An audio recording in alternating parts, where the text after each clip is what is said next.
सहना भवतु सहनो भुनक्तु सह वीर्यङ्करवावहै तेजस्विनावधीतमस्तु मा विद्विषावहै ॐ शान्ति शान्ति शान्तिः वक्रतुण्डमहाकाय सूर्यकोटिसमप्रभा निर्विघ्नं कुरु मे देव सर्वकार्येषु सर्वदा सरस्वती नमस्तुभ्यं वरदे कामरूपिणि विद्यारम्भं करिष्यामि सिद्धिर्भवतु मे सदा गुरुर्ब्रह्मा गुरुर्विष्णुः गुरुर्देवो महेश्वरः गुरुरेव परं ब्रह्म तस्मै श्रीगुरवे नमः तस्मै श्रीगुरवे नमः.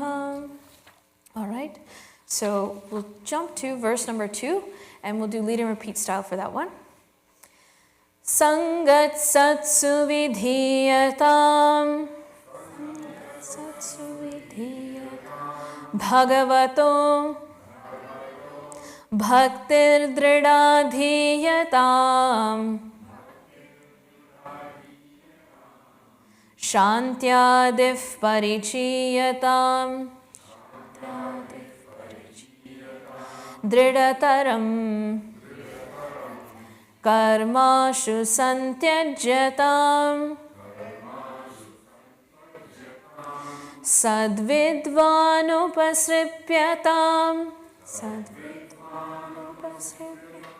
pratidinam tatpaduka sevyatam brahmaikaksharamardhyatam Shrutishiro Vakyam Samakarnyatam Vakyarthasya Vicharyatam Shrutishiraf Pakshas Samashriyatam Dustarkat Suviramyatam Shrutimatas Tarkonusandhiyatam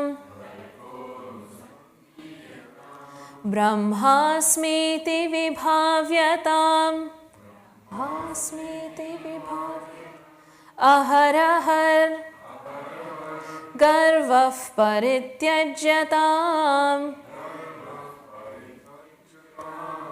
Deheham matirujyatam Buddhajanair Vadah parityajyatam.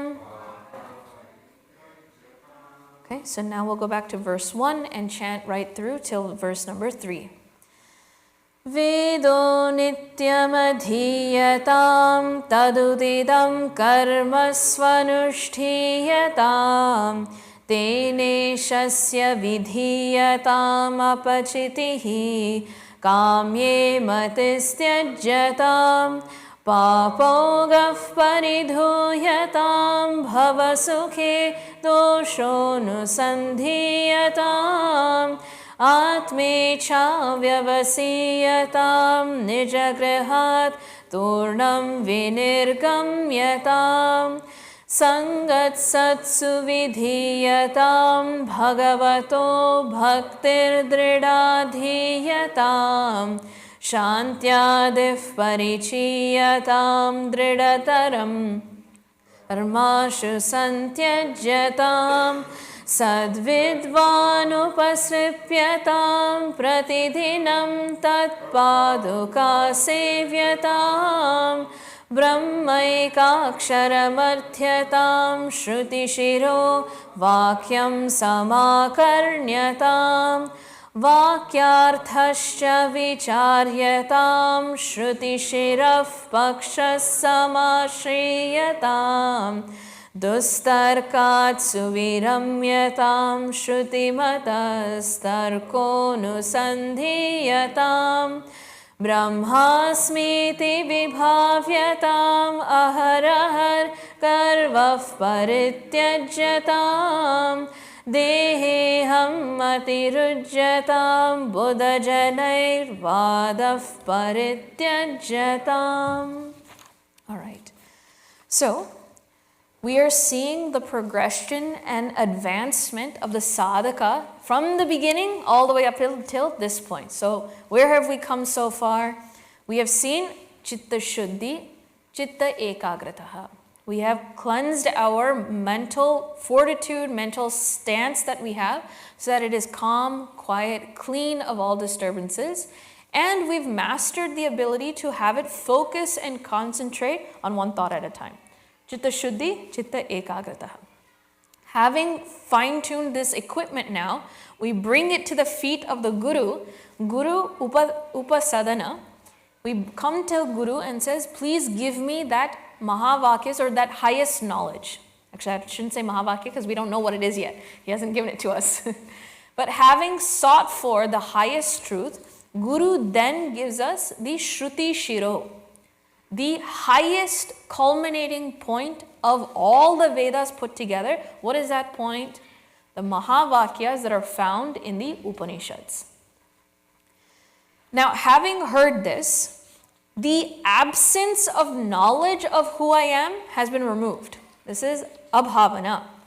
The absence of understanding who I am has been removed, but it hasn't sunk in. The Mahavakya has a simple formula. Jiva Brahma Aikya. Tattvam Asi. You are that.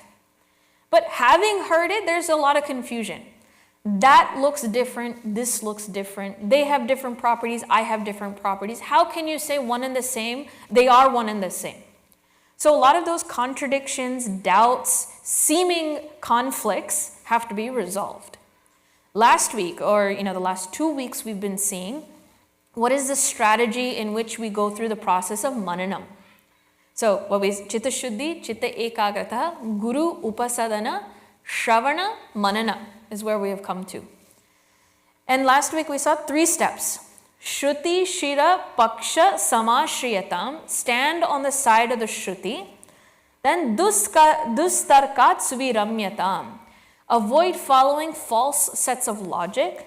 Then finally, Shruti mata starkonu sandhyatam, fortify that understanding by using the logic as given by the Upanishads. So, think of that goalpost we're trying to plant in the ground. Have the post which is rooted in the Upanishadic knowledge, pack it with logic that has been given by those Shrutis, then address the other 6 darshanas in their contradictory or counter logic they may give you. Are you able to answer and address and resolve the doubts that they may bring up? Reason is because sometimes we don't know what questions to ask. What better way than to rely on full sampradayas that have asked those questions? So this is the relationship between Uttara Mimamsa, which is Upanishads. Standing firm in that, may I look to the other darshanas and resolve all doubts. Is this truly where I stand? The culmination of manana should be, I got it. Okay. Tattvam asi, brahmasmi, I get it. There's no other doubts. I am firm that this is in fact the truth. However, when we say I get it, it's not quite the same as our common usage of the term I got it, right? So in fact, they say there's a difference between knowledge and action. When we talk about karma kanda, when we say you will attain swarga having performed these actions, if you really think about it, have you attained it just upon hearing the word swarga? You don't get swarga just by listening to swarga. Okay? Then we do this yaga. You do performance, you do rituals. Have you got it then? No. There's still a gap. There's a time lag. After having the knowing, then the doing, there's a time gap in gaining. That's the familiarity we are when we say, I got it. There's a bit of time. In jnana, it's different. When we say tattvam asi, have you got it? Now do it. Do tattvamasi? What do you mean? Like, what do I do now? You're just defining who I am. It's not the same as karma. So we have to understand what is the meaning of I got it? Because now we're transitioning from mananam to nididhyasana. That's where this dialogue is going towards. So when we say, as an example, this is a flower, what do you need to do? I mean, the eyes are seeing it, the knowledge has been revealed. The eyes are the ones that reveal that knowledge. In the same way, Guru that says tattvam asi, the pramana or that knowledge has been given to us. But what's left to do after this? It's a flower. Okay, I got it. The moment upon hearing is the moment of getting. That is the nature of jnana. That is why we say in Shravana, when they speak the Mahavakya, if the mind is pure enough, you would have got it. There's no more mananam or nididhyasanam that you really need to do if that mind was equipped with that purity. But there has to be some flickering of the tube light in Shravana, but then to really get that tube light to fully brighten up, there needs to be some effort put in. That's what mananam will help us do, to help us grasp it a little bit more with no doubts, removing more layers of ignorance. But we have to come to the point of practice and clarity. So now, where are we in this Sadhana Panchakam in the verse? We're in verse 3. We finished looking at the first two lines. The first, mananam ends at the point of Shruti matas tarko nusandhyatam. I have followed the logic given by the Shrutis. That completes mananam. The next line, Brahma smiti vibhavyatam. That one pada is nididhyasanam. That's it. One line or one pada for nididhyasanam. And what is this? Brahma smiti vibhavyatam. Brahma asmi iti vibhava. I am Brahman. This is the bhava in which I'm living and practicing now. So, why is nididhyasanam required? If I was so clear, having resolved all doubts and contradictions, shouldn't I say I've got it and be done with it? What is the point of nididhyasanam? What is it doing for us now? So let me take an example. How many of you are doctors in this room? Just so I know. 1, 2. Okay, fair enough. Do we not know that, like, as doctors, you prescribe, like, good lifestyle? But how many of you yourself find struggling to live up to your own advice? Thank you. Right? Here's an experience that someone has lots of clarity. In fact, you spent, 10 years, 14 years, if not longer, through college, residency, and you have a good command specialization in your command in that field. But at the end of the day, when it comes to actually practicing it, there's still a gap. So the example that was taken here is like a drunk doctor. A doctor knows alcohol is not good for you. It can lead to, cirrhosis? Is that the right word? It can lead to cirrhosis. And yet, after a stressful day, they go home and they say, I need a bottle of red wine. And if that habit gets bad enough, if that tendency is bad enough within them, you will eventually see them become alcoholics themselves in spite of knowing better. So this is a simple example. Although there is clarity, there is still a gap in practice and abhyasa. If this can happen in a day-to-day life, can this not happen in our own identity, Brahma Asmi? That gap has to be closed. That is the purpose of nididhyasanam. Now, nididhyasanam, I liked this definition given by Swami Sarveshanji.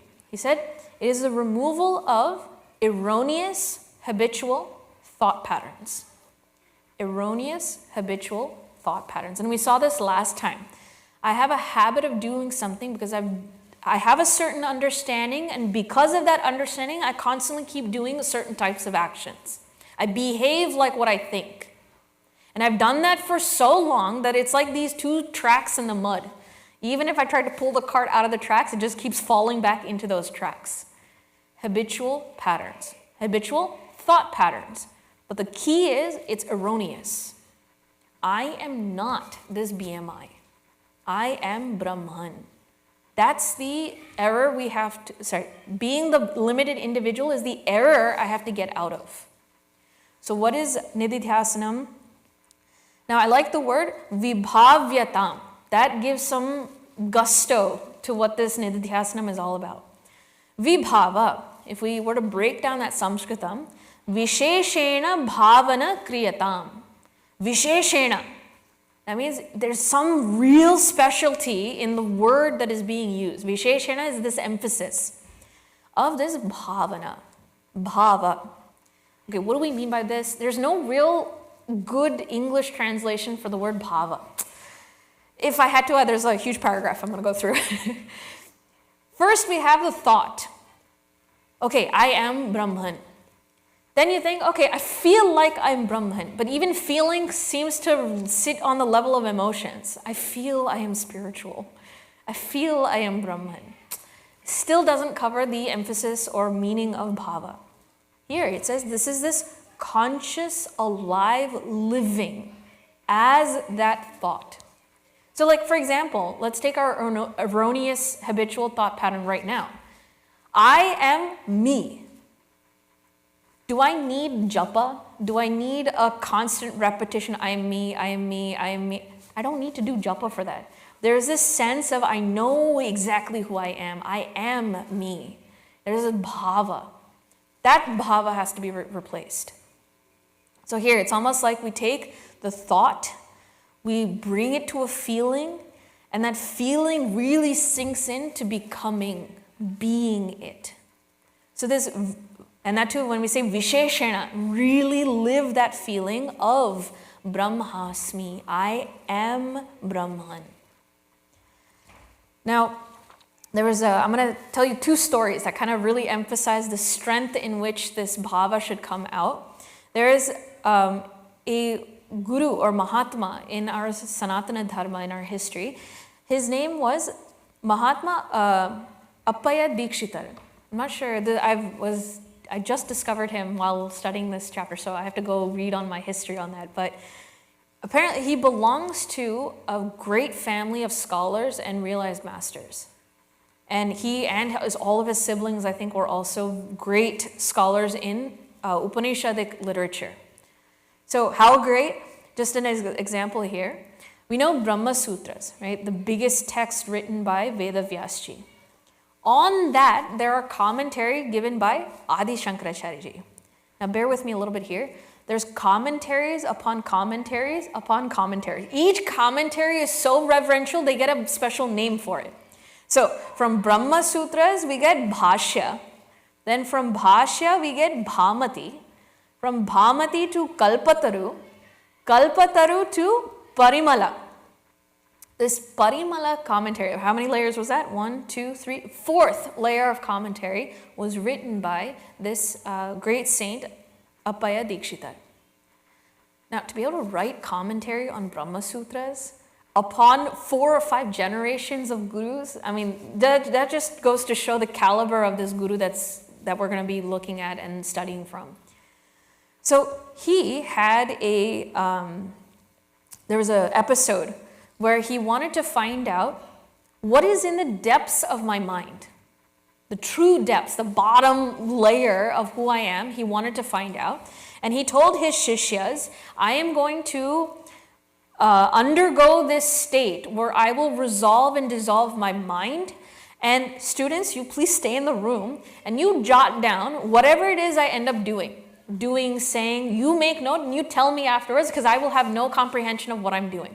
You be my mirror and you tell me what it is. So he goes into this state and he spends a long while in there and then slowly comes out of it. He looks to his student and says, what happened? He said, you did nothing. But you only said one sentence over and over and over again. Aham Brahmasmi, Aham Brahmasmi, Aham Brahmasmi. You did nothing else. So what he's done is removed all layers. There's no body, there's no mind, there's no intellect. What is left over? This guru said, Aham Brahmasmi, I am that. So this is that emphasis on vibhavyatam. What is that bhava?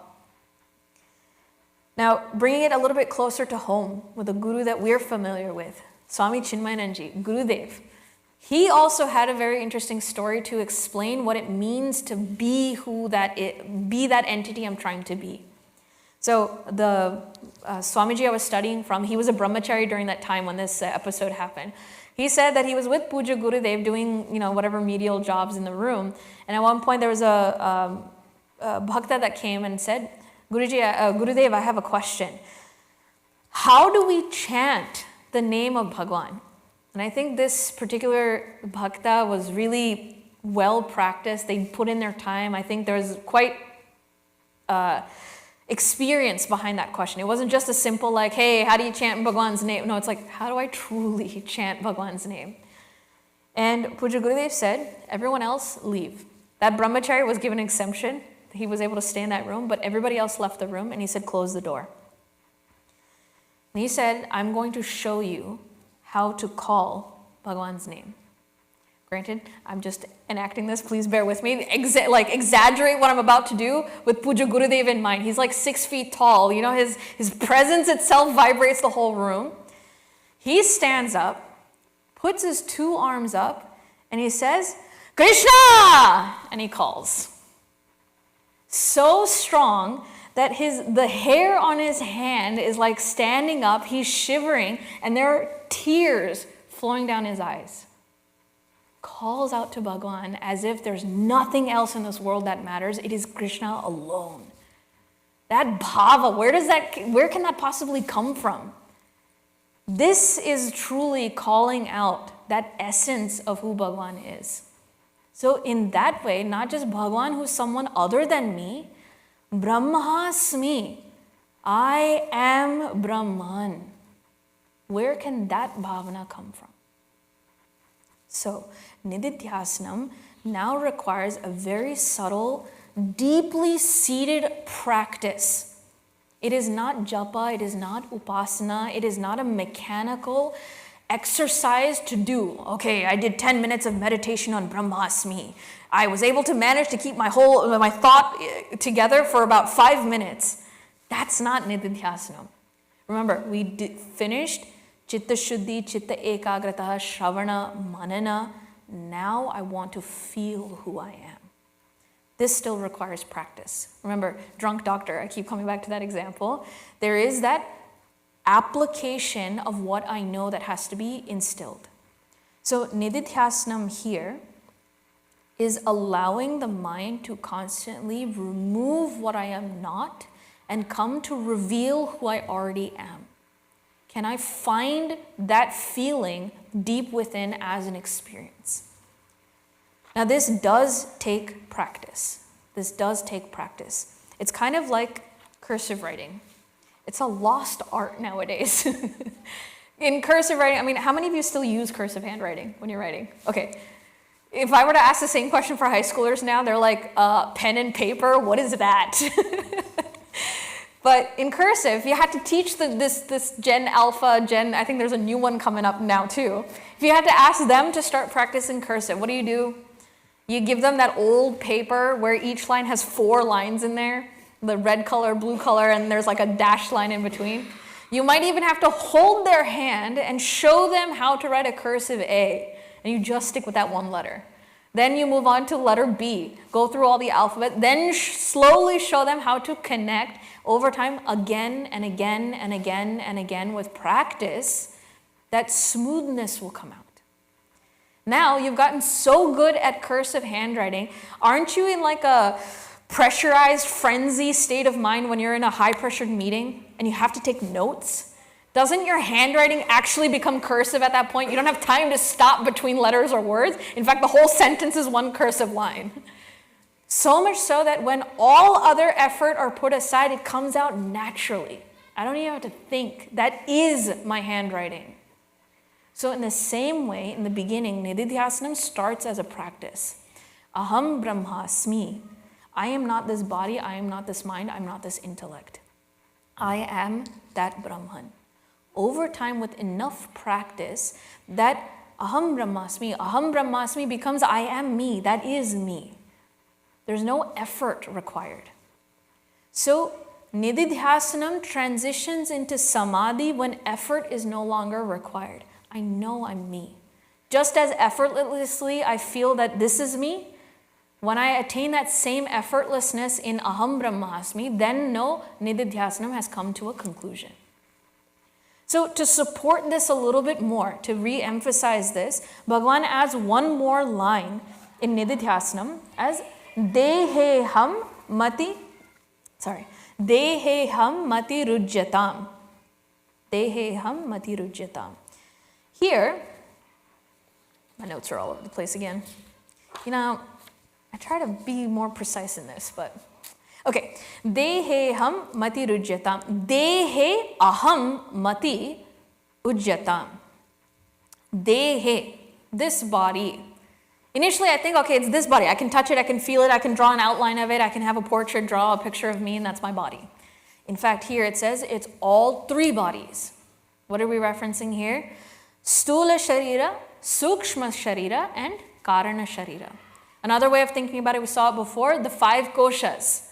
The Annamaya kosha, Manomaya kosha, Vijnanamaya kosha, I missed Prana. Pranamaya kosha, and the last one is Anandamaya kosha. So these 3, it's just same thing, but it's categorized differently. It says all these 3 count as Deha. This I have to say I am not. I have to ujyatam, let go. Uj still has the same root as tyaj, to let go of. This consideration of me being these 3 bodies, I have to let go of. This is a cool fact that I found. It tickled my intellect a little bit. I noticed that, or they mentioned that, the 3 states of experience correlates with the 3 types of bodies. What was the 3 states of experience? Go back to Om. A-U-Ma represents the 3 states. The waking, dream, and deep sleep. They correlate with Stula, Sukshma, and Karana. How does that work? Stula is a gross body. Gross body is related to the waking state. Do I not have to use all my senses of organs of perception and organs of actions to interact with the waking state? So this body is required, this Stula Sharira is required to be in the waking state. But now I go to sleep, this body itself shuts down, organs are shut down. What am I still interacting with now? Sukshma. The mind and intellect are still active in dream state. The mind generates that whole world. The mind generates the little dreamer. The dreamer is the one that runs around in the dream. So the mind is playing in the mind. This is Sukshma. Finally, I've had a hard day. I took melatonin and I knocked myself out. Not even a dream shows up. Where am I? Deep sleep state that is completely ignorance. The bliss of ignorance. Why am I using that word? Anandamaya kosha. Ananda is not Satchit Ananda. There's a difference. This Ananda is based off of ignorance. That Ananda is based off of knowledge. Satchit Ananda is based off of knowledge. Karana Sharira or Anandamaya kosha is ignorance of bliss. I know nothing. And at that state, Karana Sharira is that deep sleep state. Interesting, right? So when they say Deha, they have accomplished and accommodated all forms of existence and all realms of experience. So this Deha is not just Deha. Deha is everything.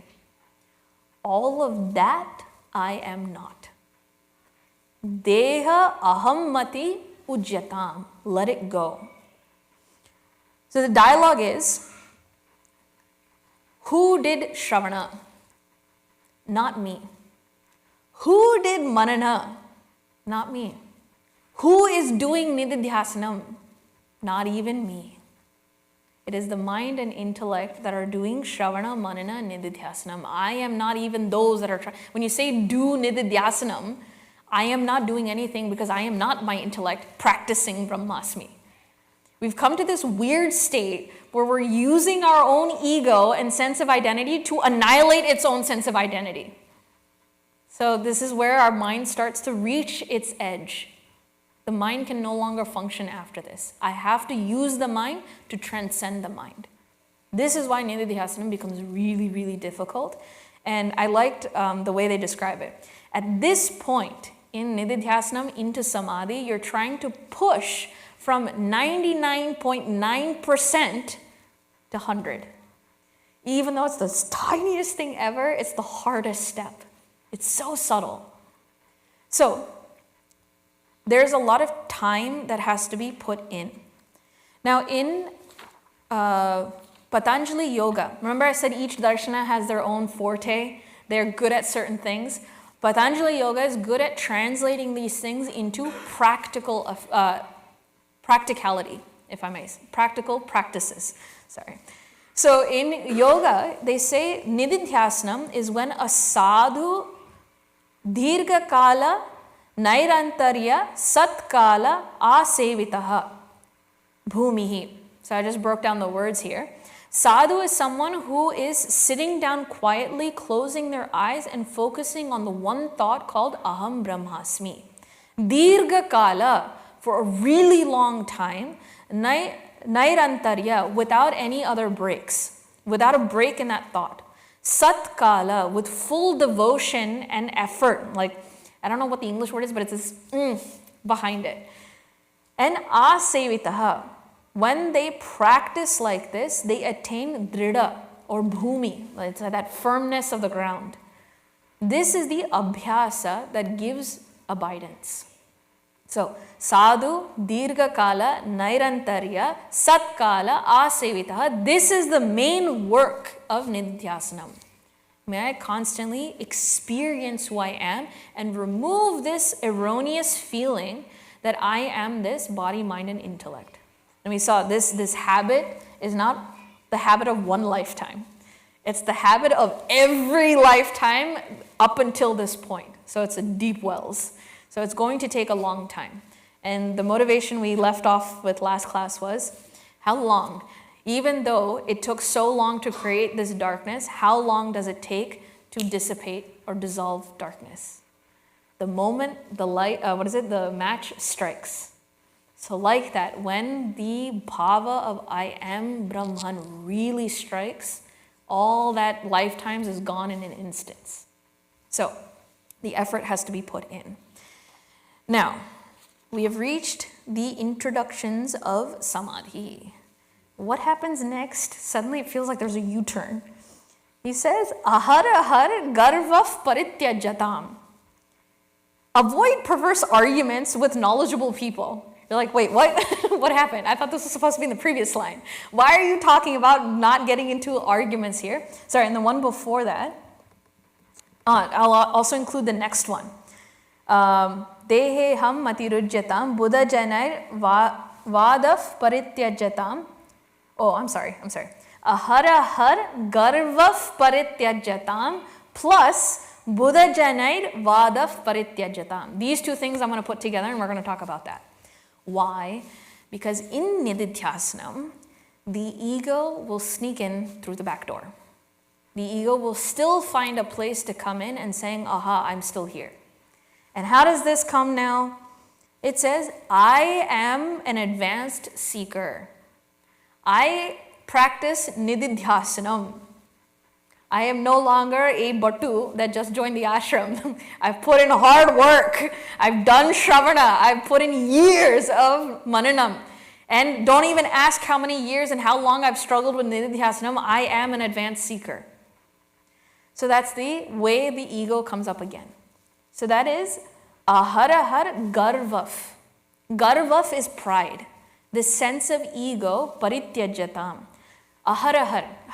Ahara means day. Aharahar means day. Meaning daily, constantly keep this pride in check and really let it go. My favorite, this parityajatam is really nice because the prefix pari means from all around, from all directions, like parikrama, from all sides, let it go. That means don't even leave a single gap for this ego to come back in. Be so comprehensive in tackling that ego that there's no room for it to come back. So at this point, we think, oh, the pride, ego, all of that is coming up here. How can I, tackle this? For this kind of sadhaka, if you tell them, have humility, do you think that's going to work? Garvaf, this pride. Have some humility, it'll go away. It's not enough. Because let's think about it. This person has gone through Shravana Manana, has Chitta Shuddhi, Chitta Ekagrataha. In fact, in Vanaprastha, they have Shantyadif. Shama, Dama, Uparama, etc., etc. They've developed all of these qualities. Humility was already part of it. In order to surrender to the Guru, they needed a humility. So telling a sadhaka at the end of Nididhyasana to have humility doesn't make any sense. It worked then, it doesn't work now. It's a band-aid. Then, what is the root here? How can we let go of this specific ego that comes here? It does come again in understanding who I am. I am not this body, mind, and intellect. I am not this ego. Sometimes we might try the other trick. No, you don't know that much. Have some humility. You don't know that much. Don't over-exaggerate who you are. Even that won't work. Because the intellect is very sharp in understanding what it knows and what it doesn't. It's good at remembering all the effort we've put in. You can't argue with the intellect telling it otherwise. You can't fool it. So trying to tell them, have the value of humility. Oh, no, you don't actually know that much. Those things won't work. Going to the root of where this ego is coming from has to be uprooted from there. Deheham matirujyatam. We come back to that again. I am not this ego. You can do whatever you want. You think you're intelligent? Who's intelligent? The intellect is intelligent. Who is doing nididhyasanam? Who is having confusion? Who is having pride? You tell me. By asking that question, who are you? You ascribe whatever issue is going on to that equipment. We come back to the point, I am not this equipment. I am the substratum that is unchanging, that makes you come alive. Ego, I'm giving you life. You don't give me life. Going to that kind of root, saying, who am I, is the true solution for the ego that comes up at this point. Parityajyatam. Who am I? So we may not be able to appreciate why Ramana Maharshi answered all issues with the question, who are you? Until we come to this point. Pull the rug out of the very ego. You and your problems belong in this world. I am not you. I am that changeless substratum. So this is the practice of nididhyasanam. Now, the other advice, this was also really strange. Buddha janair vadav parityajyatam. When it comes to wise people, Buddha janaha, people that have buddhi, they have some intelligence, don't argue with them. This is another form. Because not only will I say I'm an advanced teacher, I gave it away. Not only am I an advanced seeker, but I will also teach you. So come. I will teach you how to, this ways of the spirituality. The sense of wanting to teach and correct people is another sign of the ego being present.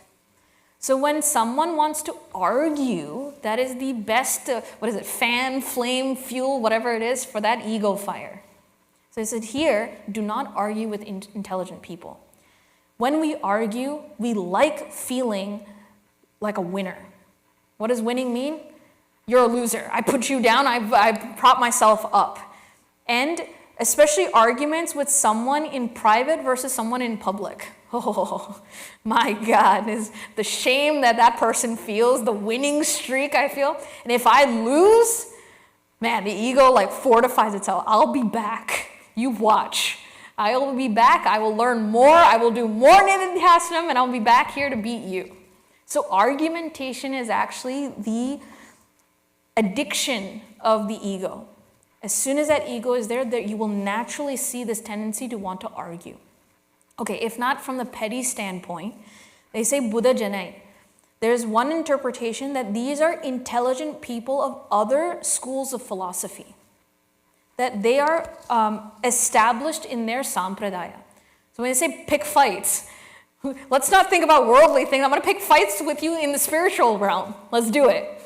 So when these smart aleck or neo-intellectual nididhyasanams, they go into other sampradayas and want to have debates to win, this is that high, subtle form of ego that has to be corrected. It will come up. Adi Shankaracharya doesn't add these lines at this point just for the heck of it. He knows when that ego will come up. Right when it comes up, he gives you the answer right then and there. If you see yourself arguing, trying to prove other darshanas wrong, know that is that ego coming up again. So, another emphasis here, that's why we said vada, not samvada. At the end of Gita, whenever a chapter finishes, what do we chant? Brahma Vidyayam Shri Krishnarjuna Vada. No, I'm kidding. Shri Krishnarjuna Samvada. Samvada is when there is one who is established in the truth, giving guidance to the one seeking guidance. There's no winning or losing here. There's no proving you wrong, proving me right. There's no ego there. It is that selfless substratum lending a hand to a jiva trying to find himself. Samvada. So having vada or arguments just for the sake of argument is a sure sign that the ego is present. All we need to do at that point is ask it, who are you? Am I you? The answer should always be no. That intellectual high you get belongs to the intellect. That ego is built off of past experiences. That is the memory of the mind. This, virya, tejas, that exudes from you from being on the spiritual path, that belongs to the body. I am not any of them. That's your problem. You deal with it. So we let go. Detachment. This is true vairagya. So all the way in chapter 18 of Gita, they say, Arjuna asked, what is the difference between tyaga and sannyasa? Tyaga is the practice of letting go of things I am not. Having done that well, I am established in that renunciation. Tyaga leads to sannyasa. Tyaga is the means, sannyasa is the goal. That is nididhyasnam into samadhi. So samadhi now is going to be where we see the ego never rise up. I am fully and firmly established in my true state. There's no going back. That's another thing that you see often in the Gita. Bhagavan constantly promises when you have true knowledge, and this is what I mean by knowledge, not intellectual, this feeling that I know who I am, once you gain that, you will never forget it. It's not like losing your identity as a jiva. That has to come to an end. Who you truly are. Lies can end, truth will be eternal. That is why he keeps promising time and time again in Gita, once you have that knowledge, there's no return, there's no failing, there's no falling. So keep striving. Now, this entire process of Shravana, Manana, Nididhyasana into Samadhi is like that sculptor. You first start with that giant hammer and really break the big pieces. Then you take a fine-toothed chisel and start forming the limbs, the hand, the feet. Then what's the best part?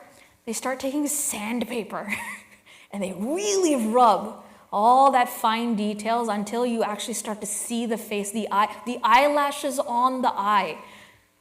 But there's one more step of polish. So much so that it shines and it looks like a living being. Think about all of the murtis that are there in India. It's not black stone, it's not white stone, it's not marble, it's not granite, it is Bhagavan. This is a true sculptor. We say Guru is a true sculptor because he takes a jada stone of us and brings the divinity out of us. When we say Aham Brahmasmi with true understanding, it is that divine glory expressing through this jada upadis. This is the glory of a Guru that can bring us there. Okay, now we finished verse number 3. Where are we going now? Verse number 4, and it's the most interesting twist. Kshutvadishya chikitsyatam. Hunger and disease have to be treated. What? I thought we came to this grand culmination of samadhi. Why are we talking about food? Well, let's see. So before we dive into this content, let's chant this chapter, get a little bit of practice in. Please repeat after me. Kshutvadishya chikitsyatam. Pratidinam bhikshaushadam bhujyatam svadvannam natu yachyatam vidhivashat praptena santushyatam Shitoshnadi vishahyatam. Shitoshnadi vishahyatam. Natu vritha vakyam samucharyatam. Vakyam samucharyatam. Odasinyam abhipsyatam. Odasinyam abhipsyatam. Janakripa naishturyamutsrijyatam. Now together. Kshutvyaadhishcha chikitsyataam pratidinam bhikshaushadham bhujyatam svadvannam natu yachyatam vidhivashat praptena santushyatam shitoshnati vishahyatam natu vrita vakyam samucharyatam odasinyam abhipsyatam janakripa naishturyamutsrijyatam. So, where does this interesting twist of events happen? Kshutvyaadhishya chikitsyatam. We're gonna have to take the first two lines together because there are 4 instructions revolving around food. Kshutvyaadhishya chikitsyatam. This is instruction number 1. Pratidinam bhikshaushadam bhujyatam. Instruction number 2. Svadvannam natu yachyatam. That's 3. Vidivashat praptena santushyatam. These 4 are relating to the attitude when it comes to dealing with hunger, thirst, disease, and especially food. Why? When we're sitting in the seat of meditation, and I've been practicing Aham Brahmasmi for about 6 hours, who disturbs me? It starts prickling and annoying us, and there's pain starts coming. Now I'm disturbed from my meditation.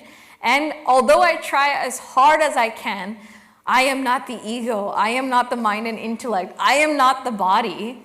This hunger kicks us in the butt. It brings us right back into where we are. So the advice given at this point is when it comes to kshud, hunger. Hunger can be extended to thirst as well. Vyadi, diseases. Chikitsyatam, right away treat it.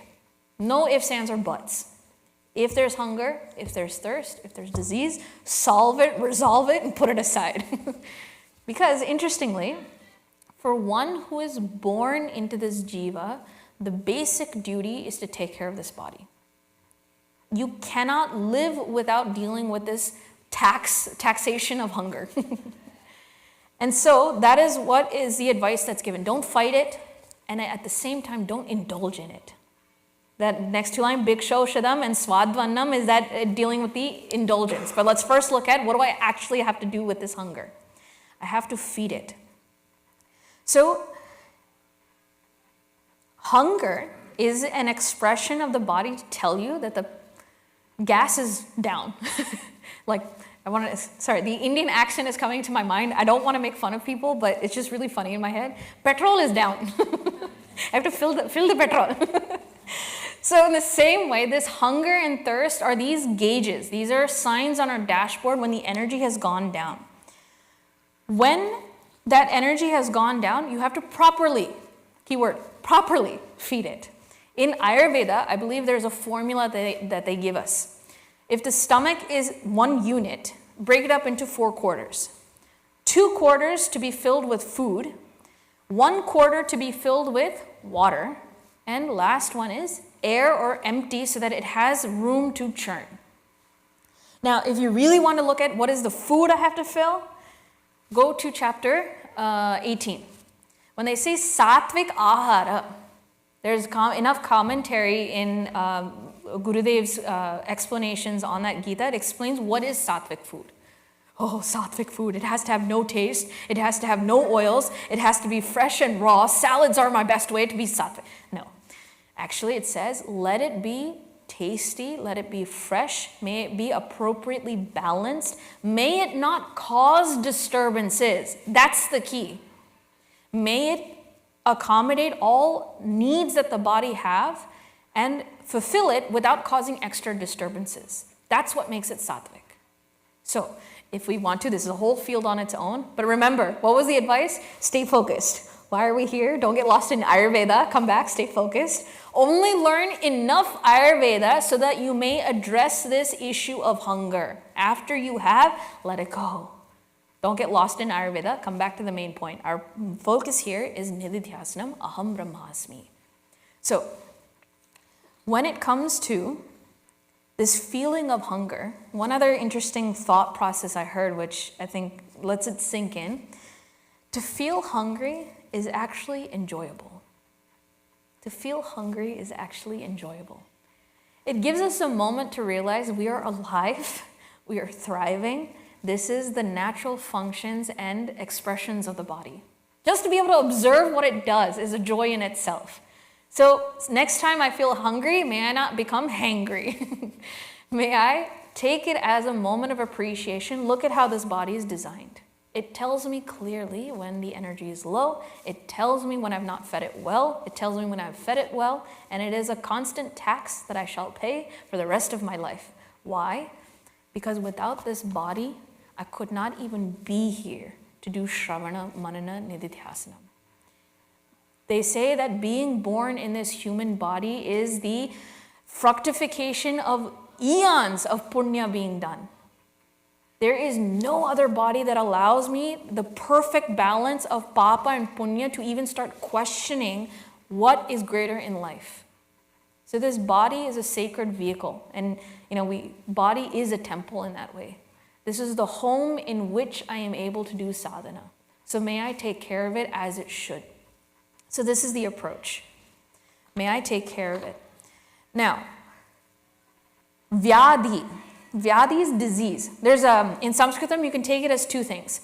Kshut cha vyadhi, hunger and disease, or kshut vyadhi, the disease of hunger. So it can be taken both ways.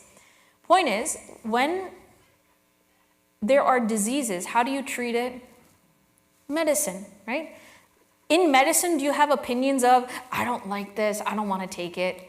Maybe kids will because they only taste the weird gumminess. But when you're really going through a disease, when you're really going through a health issue, doesn't your mind and your likes and dislikes just shut down? You're like, I don't care, I don't want to feel this disease anymore, I'm going to fix it, tell me what I need to do. No ifs, ands, or buts. In the same way, can we treat hunger like that disease? I don't care if it's good food or bad food. It needs to be treated like medicine. Can I treat food like that? Now, another thing is, when it comes to this tongue, it is also the expression of that ego, vasanas, and its likes and dislikes. Think about when we are back in India, grandparents, great-grandparents, what were meal times like? The mother of the household, whether it be the grandmother or the mother, she's the one that cooks, she's the one that has the one menu. Not multiple variations depending on the child and the husband and the in-law. No, one menu that covers everybody's needs. Everybody sits in front together. She serves enough for everybody gets everything. And what are we supposed to do? Shut up and eat. We're not allowed to be cranky, and we're not allowed to get up until every last grain of rice is eaten on that plate. Don't waste food, and don't dislike food. Whatever has been put on your plate, eat it. Shut up and eat. I really do like that phrase. Don't have commentary. Don't have complaints. Don't have compliments. Just eat it like it's medicine. So for that child, when they start having the tantrum, when they're trying to learn self-discipline, what do the grandparents, and especially the strong ones in the family, what do? They hold your mouth, they put that in your mouth and close your nose and say, now swallow. And then the child, after mealtime is done, that's it. This is child abuse. I'm running away from home. Why? And they throw a tantrum. Apparently this Swamiji had a similar experience when he was growing up. He said there was a very interesting moment he overheard. There was an uncle that came to the house the same day, and he was also commenting, saying, why do you force your kid? Let them be. They're going to hate you for it. They're going to hate food. Why do you force them? He said, his father said, if they cannot deal with accepting likes and dislikes on their plate, how are they going to deal with likes and dislikes in their life? How will they learn to manage themselves and remain calm and poised and actually deliver their responsibilities if they cannot manage their own likes and dislikes? So this plate becomes the simulation for the rest of our life. If I cannot conquer my tongue right here, right now, how the heck am I going to conquer my mind and intellect on the seat of meditation thinking Aham Brahmasmi? Tongue. That's where our sadhana really comes in. And this is the emphasis. He knows, Adi Shankaracharya knows the power of that tongue, knows the power of the challenges it will throw up. We got a map of where we have to go. Now these are all the obstacles that come up. If we can take the tongue as the one thing I'm going to conquer, forget waking up at night, 8 a.m. or 5 a.m. and dealing with exercise or dealing with satyam and brahmacharya, forget all other values. If there's one thing I want to develop a discipline for, it's this 3-inch of muscle that causes so much trouble. Now, another thing is, this tongue is considered as a jnanendriya, the one that collects information. It is also karmendriya. It also speaks. So this problem of the tongue is very special. If I can conquer it, I'm able to conquer jnanendriyas and karmendriyas. So I'm going to hit pause here because I think there's a lot of good food in this next 2 lines. We shall see the role of bhiksha, the role of strategies to deal with swadvanam, swadha, that tasty food. How do I deal with that? And finally, how do I deal with vak, the sense of speech? These are what's going to come up in verse 4. Look at that. Entirety of one verse, 8 instructions are revolved around the tongue. So let us take this tongue seriously and let it become under our control. Yes, there's a question. Yeah.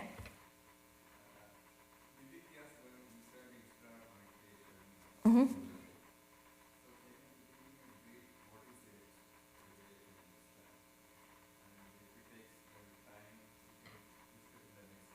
Okay. May I save this for next class? It is a good question. It will probably take me a couple minutes to do it, but we'll start with that then, next class. So what is meditation? Because I have to clarify what is the misconceptions of the word meditation, then talk about what is the difference between nididhyasanam and samadhi. Those 3 things we have to resolve in order to answer that question. Yeah? Okay, thank you so much for your question.